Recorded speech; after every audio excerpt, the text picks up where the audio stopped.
The hallway tile was cold under his worn sneakers. Leo kept his gaze on the floor, fingers picking at the frayed strap of his backpack. The classroom door felt heavier than usual. Inside, the usual group was already clustered around the lockers, their laughter sharp and bright. As he shuffled in, they turned as one. His breath hitched. A week ago, the pieces had clicked together in a sickening way. He was the designated loser in someone else's perfect story, the foil to make the main characters shine. So a nobody like him, Leo, was just background noise. If he vanished one day, the school wouldn't skip a beat. He'd been it again at lunch. A prank with blue fountain pen ink had ruined his second-hand shirt. His brown paper bag lunch, a sad peanut butter sandwich, now held a handful of playground grit. His stomach ached hollowly. No money, no energy left to even try and clean up. He just walked, not thinking, until the rush of the river below the old town bridge filled his ears. One step. That's all it would take. Then he saw it. A shimmer in the air, like heat off summer asphalt. His hand moved on its own. A warmth encircled his wrist, brief and startling, then vanished. Words, faint and golden, seemed to dissolve before his eyes. Julian Hayes' charisma. Julian? That was Julian Hayes? The sickly, quiet transfer student everyone adored without reason. Could a charm like that make someone like Julian? Could it make someone like him like that? A strange, tight feeling pulled at his mouth. He bit his lip hard. The group was approaching, led by Asher with his easy, deceptive smile. Leo's body screamed to run, a primal flight response locking his joints. But Asher's hand, which should have shoved or worse, just ruffled Leo's messy hair. "Hey, Leo, you skipped breakfast again?" Asher's voice was all concern, his hazel eyes crinkling. Leo knew that look. It was the same look Asher had when he'd helpfully pointed out the loose ceiling tile over the restroom door last month. The sewer leak from a broken pipe had drenched Leo, and Asher, grinning, had offered a clean towel. It was soaked in industrial-strength adhesive. Leo had spent the afternoon in the principal's office, then shaved his head to get the matted glue out. He'd passed Julian's desk on the way back to detention. Julian had merely glanced up, his expression cool and distant. Pathetic, he'd said, voice flat. That single word had felt colder than the sewer water. So this was all owed to him. Every bit of it. Let the bitter, jealous thief he'd become take his payment in full. Asher was waving a paper bag now, the smell of a breakfast sandwich wafting out. Leo flinched back, his shoulder smacking the doorframe. He braced for the hot grease to sear his skin. It didn't happen. The warm bundle was pressed gently into his hands. "Eat up, man," someone said. The concern in their voices terrified him more than the hatred ever had. He was forced to take a bite. Real bacon, egg, cheese. A wave of genuine, unpoisoned flavor. The stares around him weren't mocking, but wide with a new, unsettling curiosity. Leo became the new focal point. Artisan chocolates, limited ion sneakers, the latest gaming consoles flooded his desk. The drawer that once held crumpled hate notes and dead insects now overflowed with love letters and trinkets. Julian Hayes was left in a sudden, stark silence. Leo watched him, waiting for the crack in that porcelain composure, for the rage. It never came. Surrounded now in the narrow hall between classes, Leo let Asher and the others help with his assignments. Julian passed by, his books held tight to his chest. "Excuse me," he murmured, voice devoid of emotion. Leo's fists clenched. What was he pretending for? Home was a different battlefield. The Marshall household tolerated him, the accidental result of his father's mistake. He was the ghost in the formal dining room, the stain on the perfect family portrait. Sneaking a gift box from an admirer up the stairs, he hugged it close, back pressed to the wall. "What is that?" Leo jumped. The box tumbled, a crystal paperweight inside shattering on the marble floor. He couldn't meet his older brother Eli's stormy gaze. Usually this meant a tirade. "Are you that desperate?" Eli would yell. This family provides everything. Leo would think it provides nothing for me. No allowance. No rides. No saved dinner plates when he was late. He was the inconvenient truth they wished would fade away. But Eli's hand didn't strike. It landed, heavy but not violent, on Leo's shoulder. Who gave you this? Leo stammered it was a classmate. Eli grunted, pulling out his phone. I'll transfer you money. Don't accept this junk. It's beneath you. Beneath him. The irony was a bitter pill. He played his part, nodding meekly, pulling out his own phone. Cracked screen, faded case. Eli snatched it, jabbed at the dead screen, and his scowl deepened. Forget it. Use this. A black CR card was thrust into Leo's hand. New phone tomorrow. Get some rest. That night, Leo woke several times, fingers finding the hard plastic on his nightstand. It was real. The promises held. A new phone, a new room, across from Eli's, twice the size of his old closet, with morning light filtering through blinds onto a potted fern. He was even permitted at the dinner table. The marshals asked about his day. Eli passed him the mashed potatoes. It was a dream. He chose to drown in it. His confidence, fed by the strange charm, curdled into willfulness. When Asher brought him an iced coffee, Leo accidentally knocked it, the caramel-colored liquid splashing across Asher's custom-designed shirt. Asher just wiped his face, laughing it off. If you're having a bad day, Leo, take it out on me. It's fine. So Leo did, demanding pastries from a boutique bakery clear across the county. Asher left immediately, still in the ruined shirt. Leo shot a triumphant look at Julian, who simply shook his head. A text buzzed on Leo's new phone. Jay, don't push too far. Leo typed back, fury in his thumbs. Not your business. Jay, just don't come crying to me later. The words were a cold splash. A reminder this was all stolen. A piece of the invisible warmth around his head flickered, dimming to a dull gray. It left a hollow feeling in his chest. Caleb found him in Eli's home office, shredding unimportant documents. The thrill of petty revenge was a potent drug. Caleb, with his love for fast cars and reckless dares, asked if he wanted to go for a drive. Leo had been his passenger once before, a betting chip in a race, left pale and vomiting by the roadside while Caleb collected his winnings. Julian had been there that night too, silently steering the shaking Leo toward a bus stop, leaving him to find his own way home through the dark, winding canyon roads. You in? Caleb tossed a helmet at him. Julian caught Leo's eye from across the yard, giving a firm, almost imperceptible shake of his head. Leo ignored him. Julian's coming too, he declared. The canyon walls were a blur. Then a screech of brakes, a sickening lurch, and the world spun. Leo wasn't strapped in tightly enough. He felt the door give way, the cold air rushing up to meet him. In that plummeting silence, he remembered Julian's. He woke to the smell of wood smoke. A cave, clothes bundled beneath him. Julian sat by a small fire, his face smudged with dirt, exhaustion etched into his features. You caught me, Leo whispered, his voice rough. Julian just sighed, moving to examine Leo's swollen ankle. He tore a strip from his own hem, binding it with practiced care. Leo, he said, his voice softer than Leo had ever heard it. Stop trying to get yourself hurt. The familiarity of the phrase, the weariness behind it, sparked a confusing ache. I'm not trying to, Leo mumbled, a sob catching in his throat.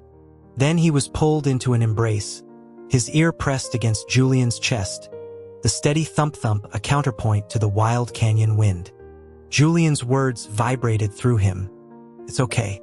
You won't be hurt again. Whatever you do from now on, I'll handle the fallout. Already, the last part was lost, swallowed by the crackle of the fire. Leo tilted his head back, confused. Julian's lips brushed his ear, then his temple. You don't need to know. Did Julian like him? Exhaustion pulled him under before he could puzzle it out. curled against Julian's side. He didn't see the look of profound tenderness on Julian's face as he watched him sleep, or how Julian's hand trembled slightly as he stroked Leo's hair. Back at school, Leo wielded his borrowed power like a blunt instrument. He threw a graded essay A/B on Asher's desk. Do it over. Another gray segment flickered out on the fading halo. At home, he taunted Eli about staying out all night, about moving in with Julian. To his shock, Eli just forced a tense smile. Do whatever you want, Leo. He handed over more CR cards. The halo dimmed further. At Caleb's boxing gym, Leo put on gloves and swung wildly, landing blows on Caleb's defensively raised arms, remembering when their roles were reversed. Felt good. Empty but good. Then the others, perhaps sensing his animosity toward Julian, took it upon themselves. They left Julian locked in a disused equipment shed. Leo found him there, slumped but conscious. Are you hurt? Leo demanded, fumbling with the knots. Julian's eyes opened, a smile playing on his lips. Just a little. Worried about me? He'd been faking. Annoyance flared, but didn't catch. He leaned in, his breath warm against Leo's cheek. Having fun? Want me to help you mess with them? Leo stared. Do you like me or something? Julian laughed, a quiet, real sound. What gave it away? He pulled Leo into a hug. If you want to play, we'll play. Properly. That night, for reasons he couldn't explain, Leo found himself moving a duffel bag into Julian's sleek, minimalist house. Julian brought him orange juice and a slice of mango cheesecake. His favorites. I've known you longer than you think, Julian said, a shadow crossing his face before he left Leo alone. The dreams came then. Vivid, terrible. In one, he stood on a rooftop ledge, a voice in his head urging him to fly. Julian's desperate shout came too late. In another, they lived in a small cottage planting tulips, before a cold, mechanical voice declared him an error to be erased. In a third, he died under truck tires on a rainy street, his last sight Julian's devastated face across the road. A voice echoed, world reset complete. Exit now. He woke gasping, heart hammering. He padded barefoot to Julian's room, knocking. Julian opened the door, his computer glowing behind him. Leo just crashed into him. Bad dream. Stay with me. Julian held him close. Dreams aren't real. You're safe. He guided Leo to his bed, holding him until the tremors subsided. As Leo drifted off, the last of the light around his head winked out. The next day at school, the stares returned. The cruel whispers. The halo was gone. Panicked, he ran for Julian. He saw Julian double over near the lockers, face contorted in pain. Julian. Julian straightened, offering a pained smile, his arms open. Come away with me? Leo nodded, not seeing the dark stain Julian hid with his arm. The adoration of the crowd visibly shifted back to Julian, a tide pulling out from Leo's shores. But Julian merely winked at him. How should we ruin their day? They became co-conspirators in chaos. Then Julian vanished. No trace.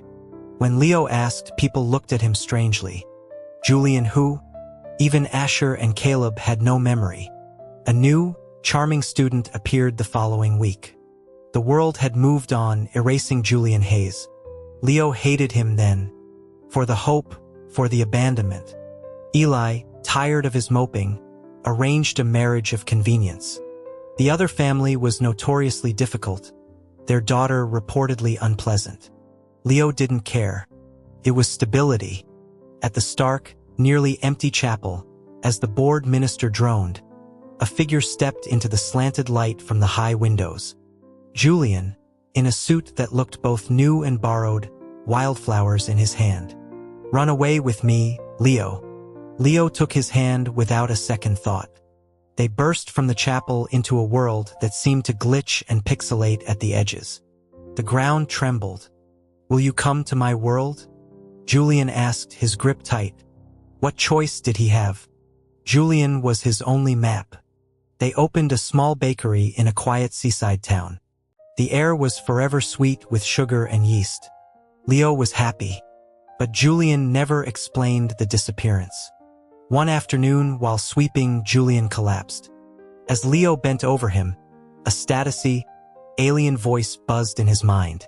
He tore his world apart for you. You think this is real? He built it from scraps. And you ceased to exist in the old one. Leo's hand froze on Julian's forehead. So this was the cost. A shared, fabricated afterlife. Julian's eyes fluttered open, his hand closing around Leo's wrist. Don't listen. Just believe in me. He had traded half of his own existence, forging a tether that bound their lives into one frail, precious strand. The truth didn't matter. The bakery, the sea salt on the air, the man beside him. This was his reality now. Many years later, they walked a snowy beach, hands linked, both gray and slow. Leo remembered a line from an old poem. If we walk together in the snow now, does it mean we've had our lifetime together? After so many false starts and abrupt endings, they had found this quiet stretch of peace. Julian, Leo said, his voice raspy with age. I really loved you, you know. The lonely, scavenging mouse had finally found its haven, not in a piece of cheese, but in the steadfast hand that offered it. From Julian's view, he wasn't built for attachment. This was a simulation, a task. Observe, manipulate, complete, exit. The first time he noticed Leo, the boy was talking to a feral cat behind the gym, sharing a stolen half-muffin. Julian recognized the muffin, his own, discarded that morning. He watched, clinically curious. What was the point of such a fragile, struggling life? But his eyes kept tracking him. Leo Marshall, a name like a sinking ship. He learned the story, the unwanted consequence, a life of silent hunger. A strange, protective impulse flared, an anomaly in his code. He tried friendship. It worked briefly, beautifully. Then the system corrected, and Leo was erased. He tried again, more cautious. A different accident. Again. A third time, distant interference. Same brutal result. The system demanded the NPC's tragic arc. The emotion he finally identified was catastrophic. Love. It explained the irrational actions, the recklessness, the deep, programming-shattering pain each time Leo blinked out of existence.